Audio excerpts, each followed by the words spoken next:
On a Sunday in December 1958, a family of 5 went for a drive. They never came home. And for 65 years, what happened to them remained a complete mystery. Until now. December 7, 1958, Kenneth and Barbara Martin, along with their 3 daughters, left their home in Portland, Oregon. It was supposed to be a simple holiday drive to gather greens for Christmas decorations. They stopped for gas. They had lunch at a local diner, and then they vanished. Police found their home exactly as they'd left it. Unfinished laundry, presents waiting to be wrapped, no money missing. It was as if they fully expected to be back for dinner. The investigation began immediately. Near the Columbia River, police found tire tracks that led right to the cliff's edge. The primary theory was a tragic accident. They'd accidentally driven into the river. But extensive searches by divers turned up nothing. The massive, powerful river seemed to have swallowed them whole. The case then took a series of bizarre turns. A stolen car was discovered nearby. Inside, investigators found a gun covered in blood, and it was traced back to the Martins' own son-in-law. Witnesses reported seeing 2 ex-convicts following the family's car. Other strange sightings were called in, but every single lead eventually went cold. 5 months later, the river gave up a heartbreaking clue.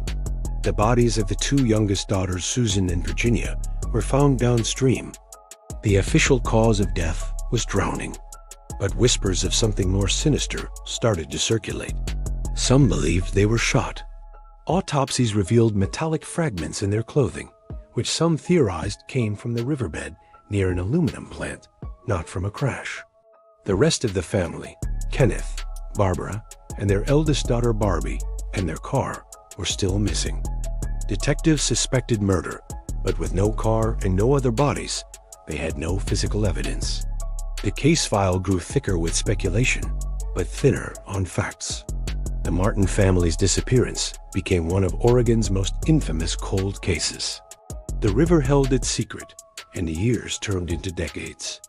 Then, in 2024, a sonar expert and diver named Archer Mayo decided to take another look.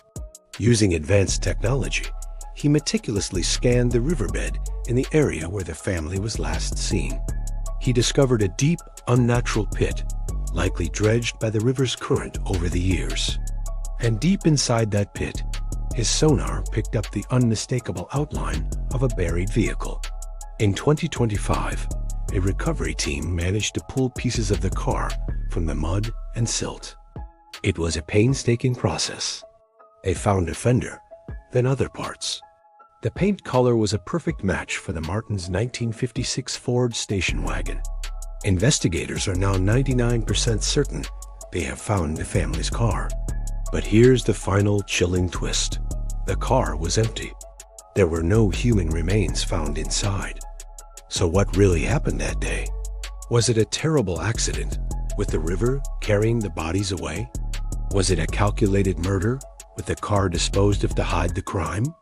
Or is the truth something else entirely? Something that was never even considered? After 65 years of silence, the Columbia River has finally started talking again. And it seems its story isn't finished yet. Thanks for watching. If you're fascinated by mysteries like this, be sure to subscribe for more deep dives into the unknown.